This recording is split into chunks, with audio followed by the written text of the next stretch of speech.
प्यारे बच्चों नमस्कार। अरुण टीचिंग क्लासेस में आपका स्वागत है। आज हम एक और नई वीडियो आपके सामने लेके आए हैं सुपरवाइजर का कोर्स के लिए।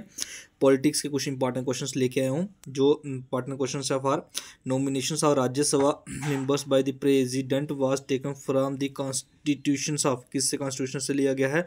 अगर हम राज्यसभा के मेंबर को नॉमिनेट करते हैं तो ये लिया गया है आयरलैंड से। ठीक है बेटा। उसके बाद कंसेप्ट आ गया the concept of sovereign parliament originated in, ये बेटा कंसेप्ट कहाँ से लिया गया, यहाँ से इंग्लैंड से लिया गया। उसके बाद क्वेश्चन आ गया, क्वेश्चन नंबर 3 इंपॉर्टेंट क्वेश्चन है। Who is consider the architecture of the Indian constitution, जो सबको पता ही होगा। जो आ गया doctor Bhimrao Ambedkar. Very very important question है बेटा। उसके बाद क्वेश्चन नंबर हम 4 की बात करें तो बड़ा इजी क्वेश्चन था। 8th schedule of the Indian constitution deals with, जो 8th शेड्यूल है वो किसकी बात करता है बेटा, लैंग्वेजेस की बात करता है। ठीक है, मैं वीडियो को ज़्यादा लंबी नहीं करूँगा। ठीक है, उसके बाद who is called the father of Indian constitution, father of Indian constitution किसको बोला जाता है, डॉक्टर भीमराव अंबेडकर को बोला जाता है। उसके बाद the Indian the constitution assembly was set up, constitution assembly कब सेटअप की गई थी, नवंबर 1946 को सेटअप की गई थी। उसके बाद question number 7th very very important, the total members in the constitution assembly were, constitution assembly में कितने मेंबर्स थे, 389 थे। ठीक है, इसको चेक कर लेना एक बार वापस।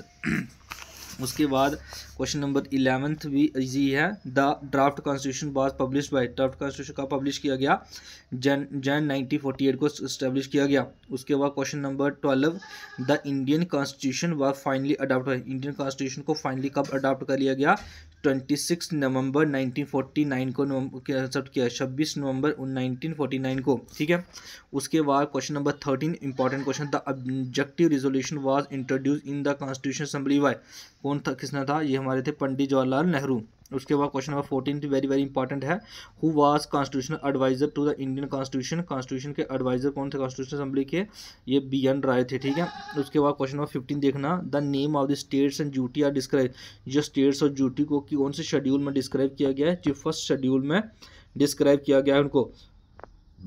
उसके बाद क्वेश्चन नंबर 16 इंपॉर्टेंट है, which of the following would be called a secular state, secular state का क्या मतलब होता है, the state which does not discrimination between religion, किसी से कोई मतभेद नहीं करना on the basis of casteism. उसके बाद 17 question, the in the preamble the word socialist secular and unity and integrity be added by, ये कौन से अमेंडमेंट में ऐड किया गया, 42nd अमेंडमेंट 1976 में ऐड किया गया। उसके बाद क्वेश्चन नंबर 18 इंपॉर्टेंट क्वेश्चन है। 18 क्वेश्चन क्या है, the which one of the following is called the soul of the Indian constitution, soul of Indian constitution किसको बोला जाता है, प्रीएम्बल को। ठीक है बेटा। उसके बाद क्वेश्चन नंबर 19 है, which one of the following has been describe as the heart and soul of the Indian constitution, heart and soul of the Indian constitution किसको बोला जाता है, राइट टू कॉन्स्टिट्यूशन रेमडेसिस। अब कॉन्स्टिट्यूशन रेमडेसिस की बात करें तो आर्टिकल 32 के तहत आता है। ठीक है बेटा, इसको याद रखना। उसके बाद क्वेश्चन नंबर 20 है, the article 17 of the Indian constitution किसके बारे में डील करता है बेटा, जो एबोलिशन ऑफ अनटचेबिलिटी, किसी से छुआछूत के ऊपर जो है वो आर्टिकल 20 लगता है। ठीक है, the directive principle are letter with, जो डायरेक्टिव प्रिंसिपल किसके क्या कहते हैं, non justiciable. The Mandal commission report क्या कहते हैं, रेफर करती है the other backward, Mandal commission जो होती है वो अदर बैकवर्ड क्लासेस से रिपोर्ट करती है। ठीक है बेटा। How many fundamental rights we are granted, आपको पता है पहले फंडामेंटल राइट्स पहले जो ग्रांटली इनेटेड किए थे वो 7 थे, लेकिन अब फंडामेंटल जो हमारे राइट्स हैं वो 6 फंडामेंटल राइट्स हैं। ठीक है, जो फंडामेंटल ड्यूटीज़ हैं वो क्या आगे बेटा, 11 आगे। Which one of the following known as the Magna Carta of the Indian constitution, जो आगे fundamental rights, the right to property cease to be fundamental right by 44 amendment के तहत किया जाएगा। उसके बाद 26 which one of the following article can not be suspend during the article 20 and 21। उसके बाद 27 which one of the following is related to the स्वर्ण Singh community, जो आगे फंडामेंटल ड्यूटीज़ के तहत ली गई। उसके बाद 28 है, which one of the following chief justice of the Indian acted as the president of the Indian for time being, जो कौन थे, जस्टिस M हिदया उल्हा। ठीक है, उसके बाद 29 है, who is commander of the army force in India, जो commander कौन होते हैं आपको पता, प्रेसिडेंट होते हैं, लेकिन करंटली टाइम हमारे जो प्रेसिडेंट है वो द्रौपदी मुर्मू है। ठीक है बेटा।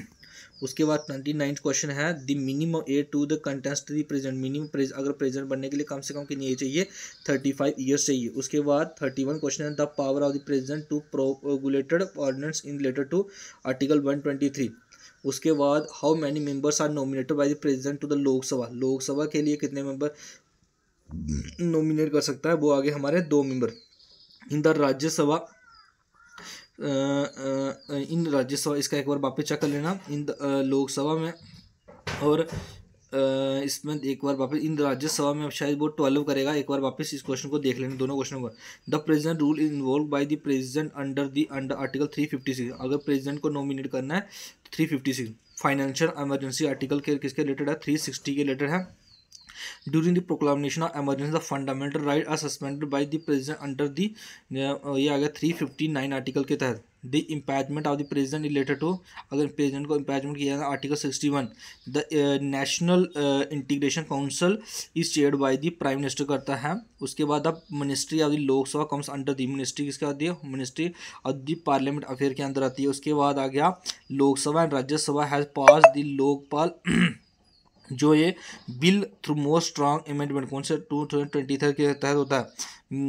When was the first central legislative assembly constituted? ये 1921 से किया गया, ठीक है। उसके बाद इसके 50 क्वेश्चन करवाऊंगा और 100 क्वेश्चन है 50 नेक्स्ट वीडियो में करवा दूंगा। Name the 2 non permanent houses in the parliamentary system of Indian, ये आ गया लोकसभा एंड विधानसभा। उसके बाद आ गया in case the officer of both the speaker and the deputy speaker of the Lok Sabha become vacant who will prescribe of the meeting of the house, ये कौन करेगा? The member nominated by the house, जो member nominate करेगा। But is which is a part of the parliament in India. उसके बाद आपको पता है कि पार्लियामेंट के कौन कौन से पार्ट होते हैं, आपको पता है लोकसभा भी होता है, राज्यसभा भी होता है, प्रेसिडेंट भी होता है, ऑल ऑफ दिस ये सारे उसके पार्ट होते हैं। उसके बाद question number 45 very very important है। But is the maximum members strength of the Lok Sabha, Lok Sabha की लोकसभा की बात करें तो हम इस क्वेश्चन का एक बार मैं आपको वापस बता देता हूँ। ये इसका शायद से 552 होता है, ठीक है। उसके बाद maximum the Indian judiciary is head by the, head कौन होता है? सुप्रीम कोर्ट होता है। But is the retirement age of the supreme court के जज, जो सुप्रीम कोर्ट का जज उसकी 65 ईयर्स एज होती है। उसके बाद which one of the following is true about the supreme court, इसके लिए क्या है आप पढ़ लेना बाकी। It is the highest federal court of India होता है। उसके बाद supreme court was set up under, supreme court को कौन सेटअप करता है?